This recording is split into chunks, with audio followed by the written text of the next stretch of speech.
Hey YouTube, welcome back. Today we're going to do another product review video, but it's not really so much a product review, it's just an overview because there's so many videos on YouTube talking about the thing I want to talk about today, and they've covered it in much more detail than me. I'm not a keyboard nerd or anything like that, but today's overview, I would say, is about this keyboard, and it's the Nuphy Air 75 V2.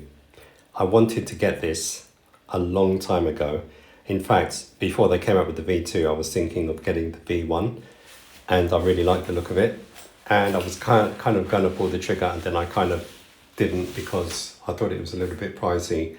Plus, the shipping was going to take a while because I believe it comes directly from China where it's made.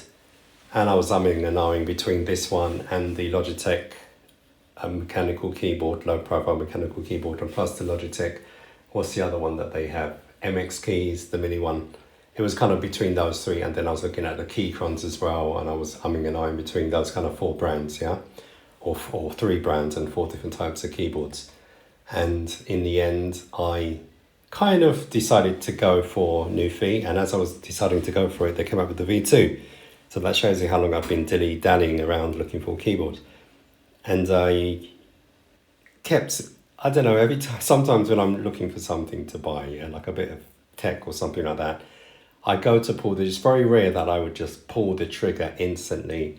I've only done it with a few things, yeah, it's not many. Actually, I would say probably the quickest I did it on recently is with this Qcon Q0 numpad.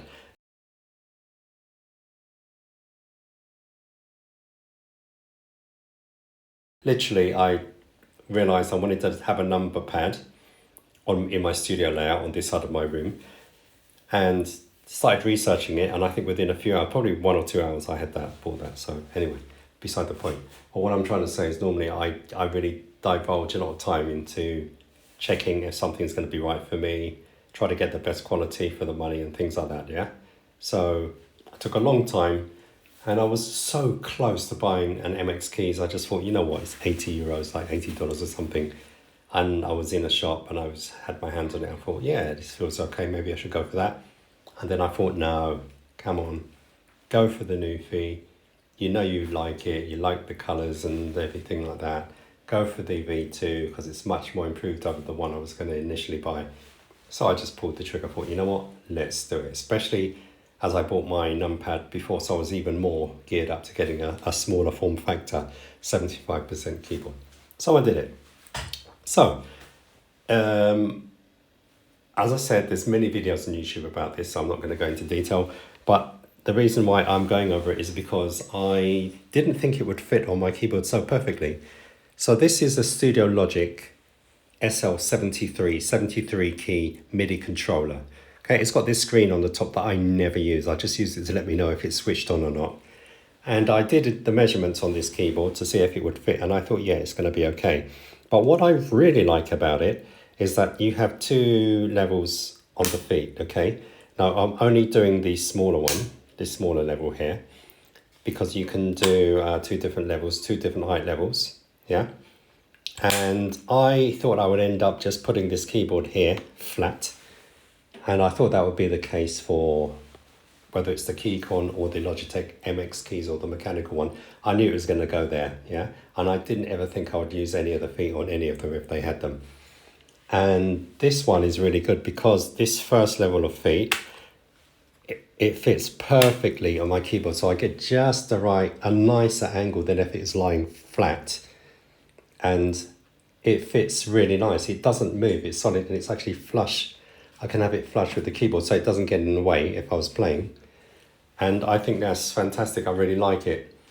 And I am very impressed with the fact that it really fit in really well with my studio setup, especially on my MIDI controller. So I sit down basically here on my stool. I've got an IKEA stool here that I sit down on. And, you know, when I get myself to the right height, it's very comfortable to type on. I wish I could say the same for my Magic Keyboard and the way I've got things laid out here, but that's another subject. It kind of is okay, but it's not, I wouldn't say it's ideal. But anyway, if you're thinking of getting a keyboard for your studio and you I can touch type as well, yeah? I'll get onto these switches in a second. But I can touch type. So if you want, and you know, touch type is generally, I would say, you would like to have a numpad, a full-size keyboard, because you can do the numbers without looking, type without looking, and so on and so forth. And that was one of the biggest things I really wanted in my studio, was a full-size keyboard.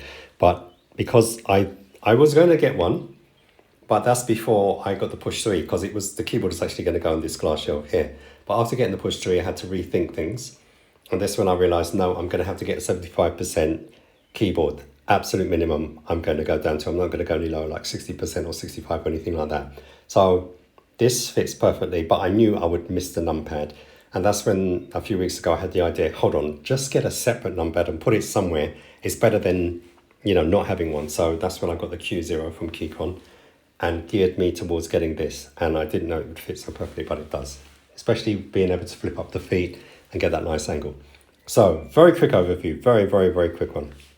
You can see these are the keys, the keycaps that I got, the white. I got the silver version. You can get it in white with all white keys, and you can get it with black color with the darker, I think dark grey keys, or are they dark? I can't remember.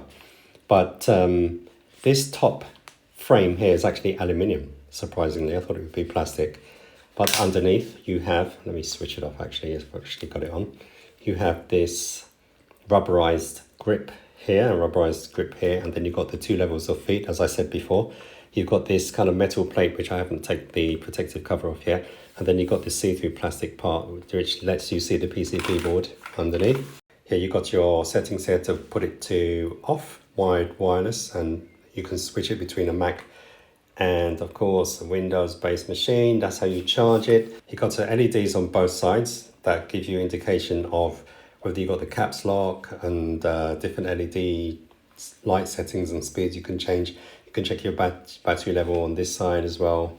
So, and the key switches that I've got are actually Moss. They're called Moss, and they have, I'll be honest with you, they feel brilliant, because I've got the Keychron K1 version 4 behind me that I use on my computer. Been using it for probably 2 years now. And I thought that was pretty good. But these keys feel, I really like the Moss switches. They feel fantastic. So I'm really, really, really impressed with them. Overall, I'm really impressed with the keyboard. I like the feel of it. I like the sound of the keys as well. And the only gripe I have, apart from it being a little bit pricey, I would say is that the keycaps, they're not shine through. So the LED colours only come, I've got mine switched off to save battery life at the moment, but the LED lighting only goes around the keys, which I don't like. So anyway, that's a minor gripe. So let's quickly show you. It comes in a box like this, and it's very, very well protected. You get spare keycaps, a few spare keycaps, so you can put the different, you can change these buttons here for Windows computer. You get a keycap puller as well. I can't remember what else you got, but it comes very well packed. And like I said, there's loads of other people who've done videos who have gone into depth. So, you know, just look for this keyboard, the version 2, and you can research to your heart's content. And one thing that I actually did get as well, you can get 2 cases, 2 different cases. One is kind of like a folio case that wraps around and it's kind of solid. And I didn't go for that one. I like the design of it, but what I don't like is the keyboard is exposed on both sides. So what's the point of that?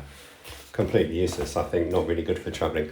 Now, what I did get is I got this. It's called the Nuphy, and I wish I got it in white now. They have it in like a mossy green color, and they have it in white. And I looked at it, I thought it was quite interesting. And I actually was probably more impressed with this than I was with the keyboard, actually. But actually, no, I wasn't. They're both very good products. But this is basically a travel case that you get, and it's actually much bigger than I was expecting. It actually looks like it's made out of leather. I thought it would have a more papery feel, but it actually feels like leather. And it's a very nice little bag, actually. It's a little bit of a struggle to fit the keyboard in, but you just need to be careful you don't scratch the keyboard up on the teeth of the zip there. But it's very nicely, a very soft material on the inside. Not too well padded, so you don't want to be smashing your keyboard about if you do put it in here and use it for that. And then it comes with this really long strap, and I had no idea how to attach it until I looked on their web page. and saw a picture, because there's no instructions on how to actually connect this up. But yeah, you basically can just pop your, if you're going on a train journey or on a plane or something like that, you can just pop your keyboard if you want to take it with you and do some work in the hotel room, or if you've got your laptop, you're doing some music on your laptop and you want an external keyboard, you could just use this to take your expensive keyboard that you just bought and protect it somewhat. But anyway, I'm quite impressed with that. This is only like $20, and I think it's actually underpriced, to be honest. It's really, really nice little bag. But basically, that's what I got. I got the two of them. Quite happy with them. I actually might take this. I've got a business trip coming up in a week, so I might take this with me, put it in the bag and see how I get on with it. But yeah, highly recommend it. If you're looking for a keyboard for your studio or just in general, and maybe you have a MIDI controller and you want to put a keyboard on top, or you just want a nice compact keyboard in your studio, I do recommend this. That's my review today. Thanks for watching. Leave a comment in the comment section if you want to find out anything more about this or have any questions. And then until then, I'll see you in the next one.